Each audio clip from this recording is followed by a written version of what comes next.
Amigos, continuamos con La Grieta y como cada lunes nos acompaña Horacio Medina. Buenas tardes, Horacio, y bienvenido a La Grieta. Hola, ¿cómo estás, Ale? Un placer estar de nuevo con ustedes. Saludos a la audiencia. Feliz de contar siempre con tu análisis tan agudo, preciso, directo.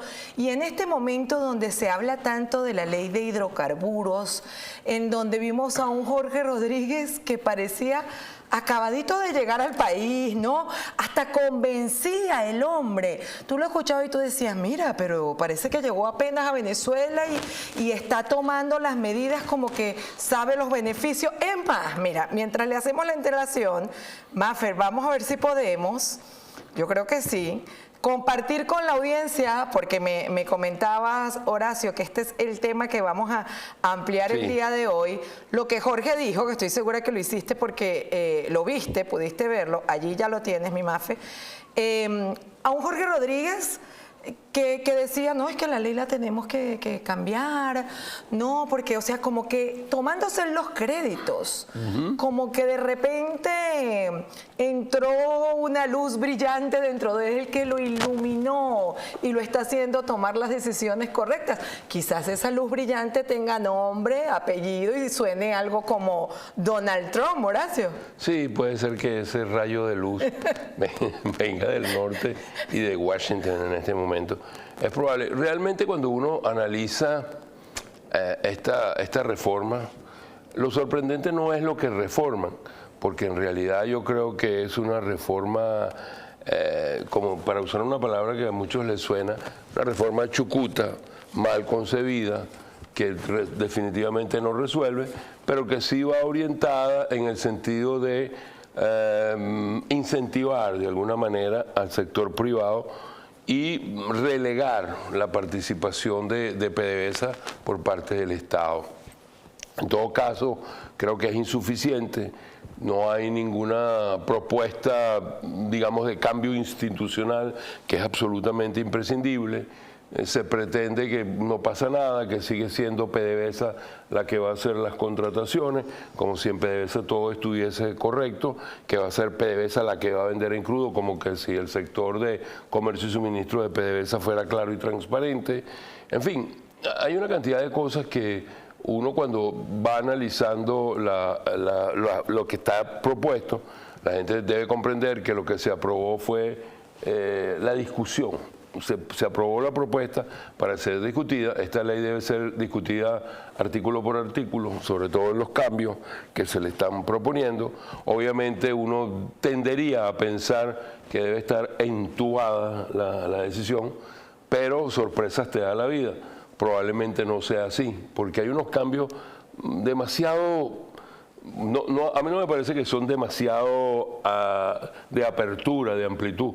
Pero para quienes en un momento determinado negaron inclusive cualquier tipo de participación de capital privado o de empresa, pues obviamente es pasar de un extremo al otro, 180 grados. Entiendo que para ti no es suficiente. No, ¿sí? No es suficiente. Entiendo, tu tono y obviamente la manera en la que lo expresas no es suficiente, pero mira, vamos a verlo, vamos a escucharlo. Vamos a escuchar a uno de los hermanos siniestros, el señor Jorge Rodríguez. Adelante.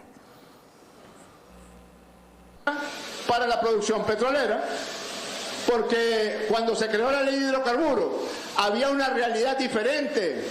Teníamos una cantidad importante de campos maduros y una producción importante. Pero ¿qué vas a hacer con lo que ustedes llaman campos verdes? Que lo que son es un montaral, es un monte. Y esos campos verdes, ese monte abajo tiene miles de millones de barriles de petróleo. ¿Qué vas a hacer si tú le dices a alguien, ven, invierte cantidades importantes de millones de dólares para empezar a que eso se convierta en campos maduros, pero te das cuenta que la ley impide en alguno de esos artículos que pueda venir esa necesaria inversión? ¿Qué vas a hacer? ¿Vas a dejar que el muchacho se te muera la barriga? No, modifica la ley, reforma la ley y que venga la plata para poder empezar a producir más petróleo.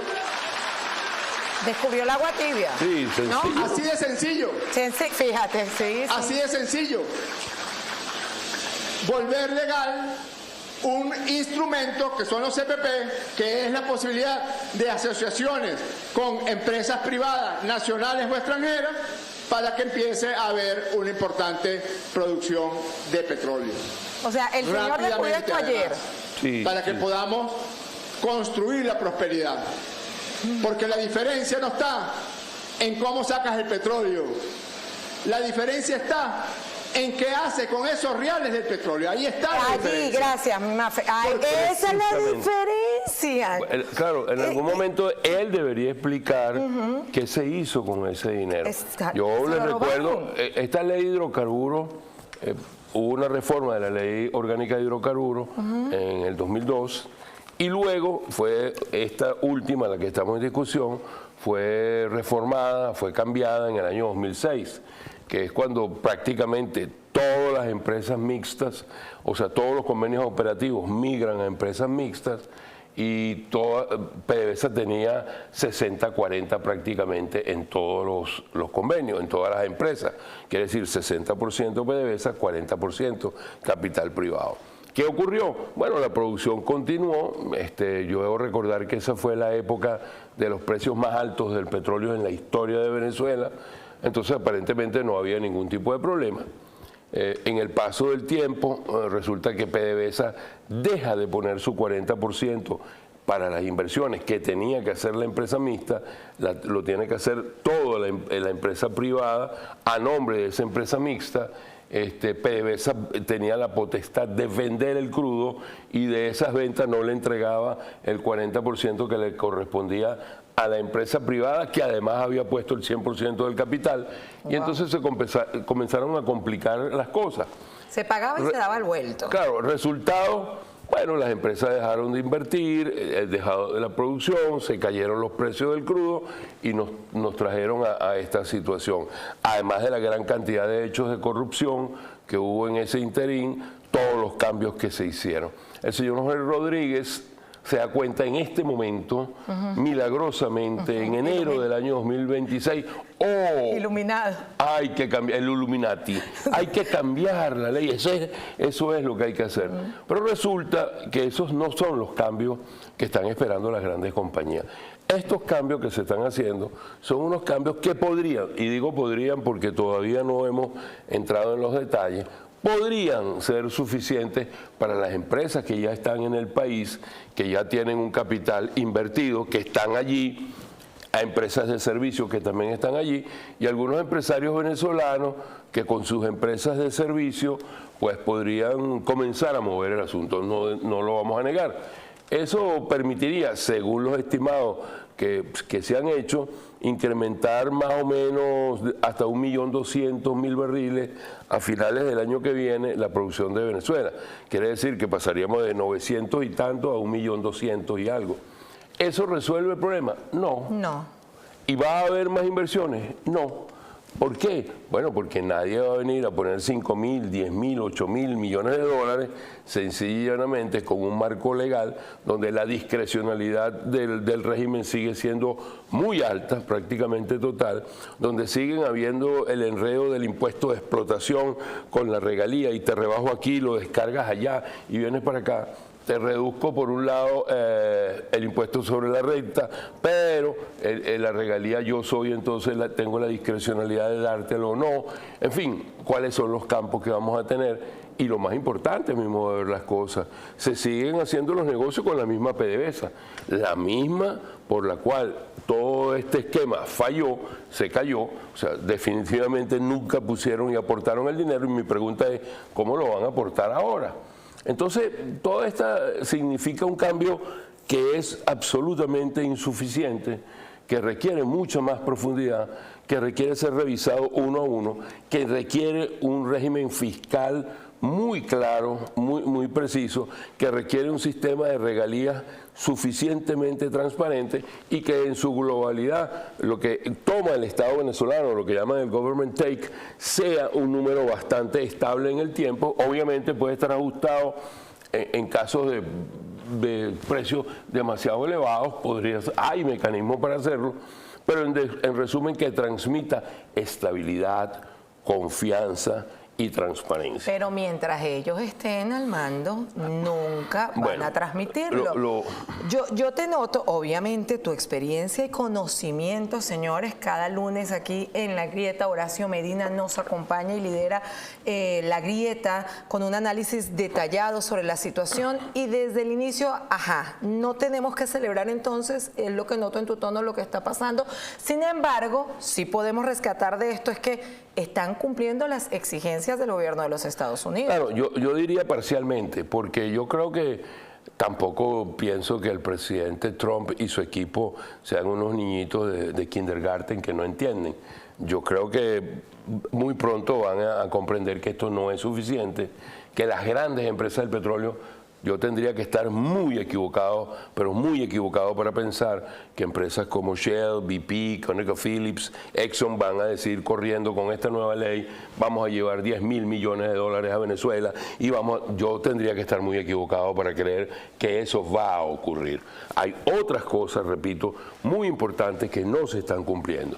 Y creo que esto va a quedar en evidencia. De modo que al final del día tenemos que pensar en que la única forma de que esto pueda de verdad ir hacia adelante es que entremos en un proceso de transición, que exista un nuevo gobierno por elecciones o después de elecciones o el mecanismo que consideren pertinente políticamente hablando, pero que sea un gobierno legítimo y reconocido. Allí, entonces, una verdadera discusión en una Asamblea Nacional legítima que pueda decir, esta es la nueva ley orgánica de hidrocarburos y este gobierno garantiza su cumplimiento.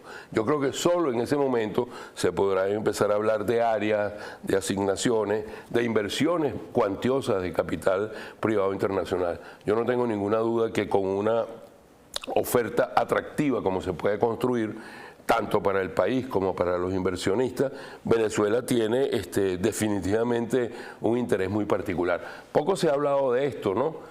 Yo creo que hay algo que es importante resaltar. Los Estados Unidos hicieron en los últimos años, yo creo, un milagro desde el punto de vista de su capacidad de producción. Es un país que llegó a producir casi 14 millones de barriles. En momento tocó los 14 millones de barriles diarios. Pero esta es una producción que no va a ser sostenible en el tiempo, lo hemos dicho desde hace 4 o 5 años atrás, porque está basada en petróleo no convencional y la forma como se explota ese petróleo no convencional es una forma que acelera de una manera dramática lo que es la energía del yacimiento.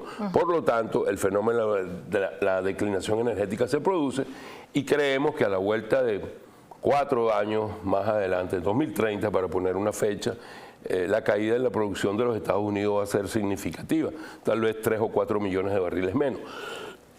¿De dónde pueden los Estados Unidos? Eso me lo vas a comentar, el de dónde al regreso, señores. Estamos en EBTV, así es que te invitamos a tomar este link, compartirlo, dejar tu comentario, señores, porque La Grieta apenas comienza. Pausa, ya venimos con más.